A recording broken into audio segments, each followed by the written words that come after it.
نحمده ونصلي على رسوله الكريم أما بعد فأعوذ بالله من الشيطان الرجيم بسم الله الرحمن الرحيم يا أيها الذين آمنوا لا تدخلوا بيوت النبي إلا أن يؤذن لكم إلى طعام غير ناظرين إناه ولكن إذا دعيتم فادخلوا فإذا طعمتم فانتشروا ولا مستأنسين لحديث إن ذلكم كان يؤذي النبي فيستحيي منكم والله لا يستحيي من الحق وإذا سألتموهن متاعا فاسألوهن من وراء حجاب ذلكم أطهر لقلوبكم وقلوبهن وما كان لكم أن تؤذوا رسول الله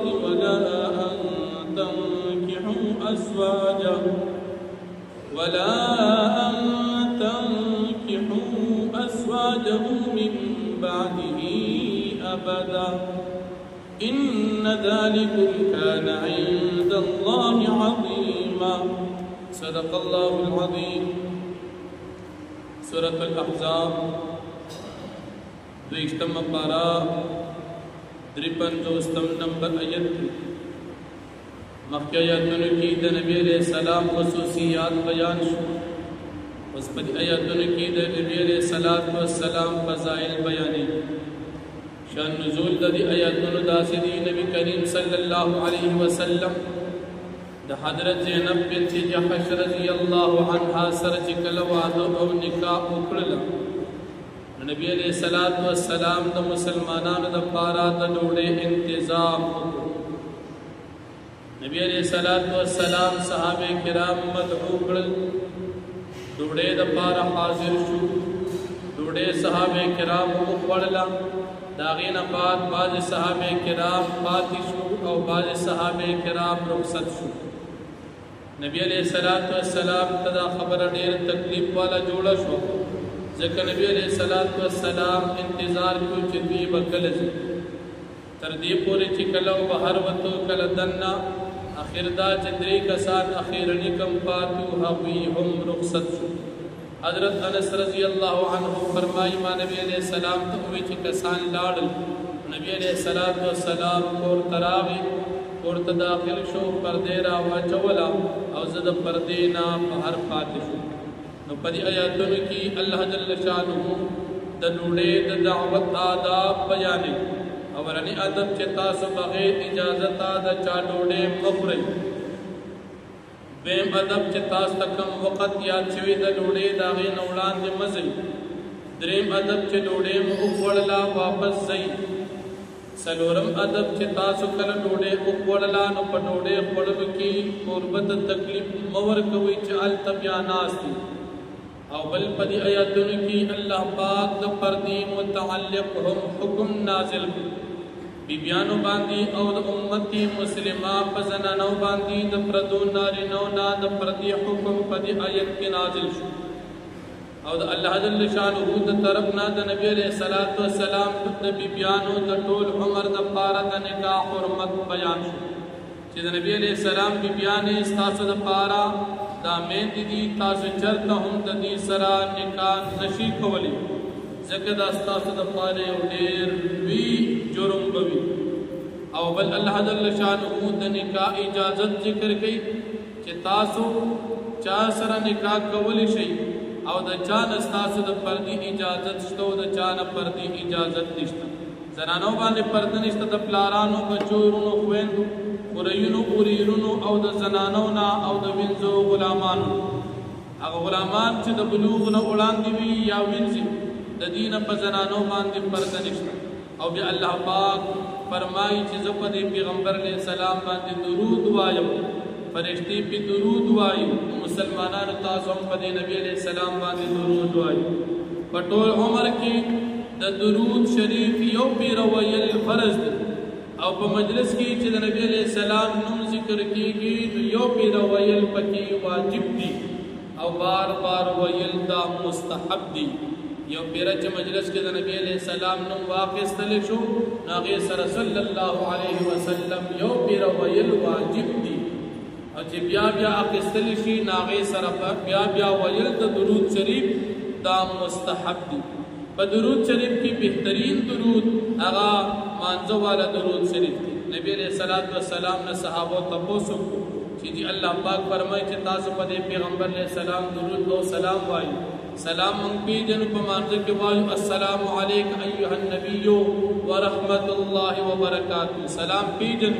لیکن درود شریف بکم وایو. نبی علیہ السلام کو فرمایل اللهم صل علی محمد مانځه والا درود شریف ولستو چې تاسو په ما باندې دا درود شریف وایي. په ټول درودونو کې بهترین درود دا مانځه والا درود دی.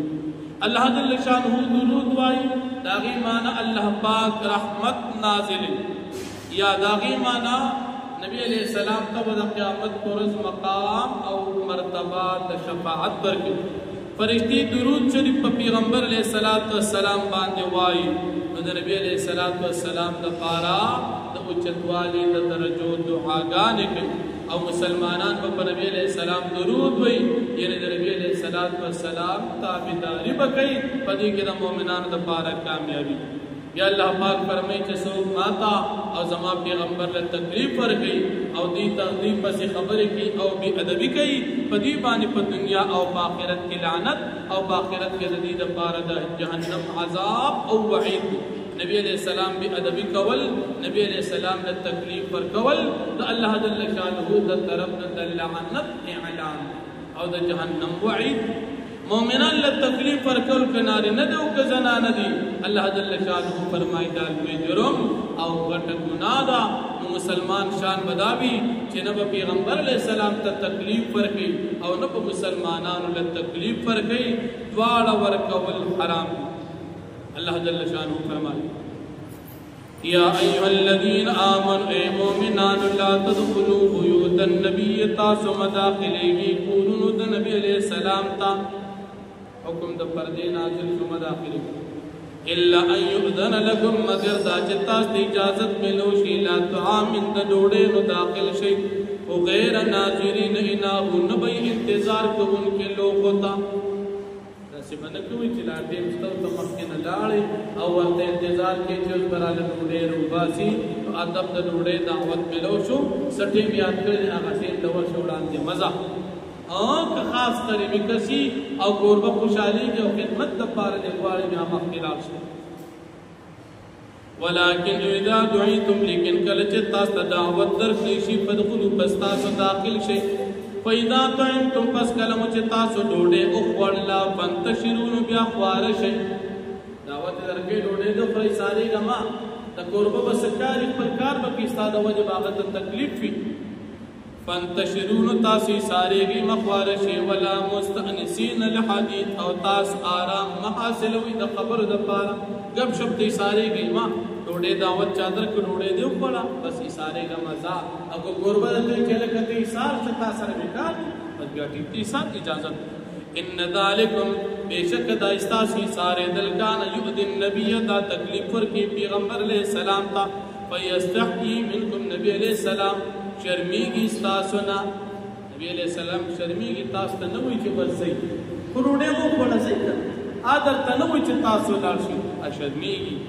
والله لا یستحیي من الحق والله پاک پروا نه کوي د بیان د حق نه. واذا سألتموهن کله چې تاسو څه غواړئ د پیغمبر علیه السلام د بیبیان نه متاعا څه سامان فاسألوهن من وراء حجاب نو تاسو سوال کوئ غواړئ د دوی نه شاته د پردې نه. پیغمبر علیہ السلام بیان اگر چې تاسو موریانې دي نکاح ور سره حرام ده او که د هغې نه مو څه څیز مطالبه کولو غوښتمو نو د پردې نه بهر ودرېږئ او غواړئ. معلومه ده چې زنانه نارینه پردې زنانه او پردې نارینه نه پرده کې دا فرض ده. لیکن نن سبا ماحول جدا دی. نن سبا په کور کې پرده کوي او چې کالج یونیورسټۍ او یا سکول او یا اسپتال ته ځي نو بیا زنانه داسې لباس اچوي چې مسلمان دا فرق نه کی چې دا د کافر د کور دا بربند را اوتلا او کدا د مسلمان د کور نه اوتلا نو په کور کې غټي غټي جامې خسل پټا او چې کله د کور نه بهر وځي زمونږ د مسلمانانو خصوصا د پښتنو زنانا هغه زیاده سي لباس کوي چې انګريزان ته شرمي اپلو چتر زنانو میش دا کافرانو د یو ملک د ټیم سره میچو زمونږ د پاکستان زنانو چې کوم لباس چول هغه کې ټول پتونان ښکارې او د کافرانو زنانو چې کوم لباس په کرکټ کې چولو دا غي ټول وجود پټو د مسلمان زنانه عورت فرض او زنانه غي بربند کافران مسلمانان د سره نه هغه پرده کې مسلمانانو پرې الله دې رحم وکړي ذالکم اطهر لقلوبکم وقلوبهن دا پرده کول تاسو د پاره ډېر پاکون کې تاسو د ظلم د دوی ظلم د پاره وما كان لكم ندی جائز تاسو د پاره ان توزو رسول الله دا چې تاسو تکلیف ورکی رسول د الله پاک د پس سیز باندې ولا ان تنكحوا ازواجهم من بعد ابدا او ندی جائز چې تاسو نه کو پیغمبر علیہ السلام د بیبیانو سره تر قیامت پورې بالکل بند ان ذالکم کان عند الله عظیما یقینا نکاح کول د پیغمبر علیہ السلام د بیبیانو سره پنځ الله پاک وی جرم دی ان تبدو شيئا او تخفوه اجرتا سو کوم سس کار کوي یا پټوي د نکاحونو د دین اراده وی یا منوي فإن الله كان لكل شيء عليما صلى پاک بار سے باندې پیری لا جناح عليهن في آبائهن نشتري گنا پدې زنانو باندې چې پرده دوی نه کی د خپل پلارانو نه پلار نه پرده نشته ولا ابنائهن د زامنو ولا اخوانهن ولا اخوانهن دخلروننا ولا ابناء اخوانهن ند اوليروننا ولا ابناء اخواتهن ند خريوننا ولا نسائهن ند نور زنانونا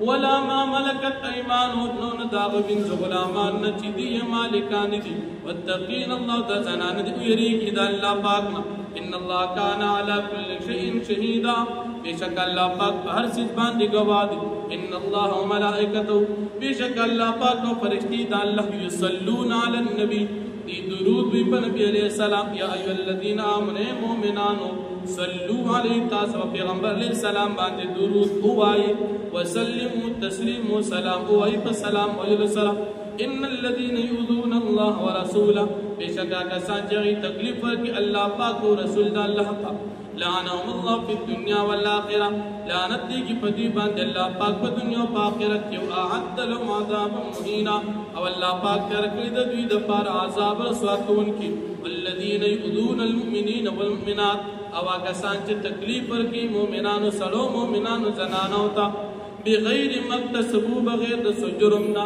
فقد احتملوا بهتانا فتاقی سر دی اچی بوجو د تهمت و احمم مبین او د لوی گنا یا دوی بات چتوی د خپل ځان د پاسه د تهمت او د لوی گنا چې په دې مسلمانانو تهمت لګي یا غیله تکلیف ورکوي واخر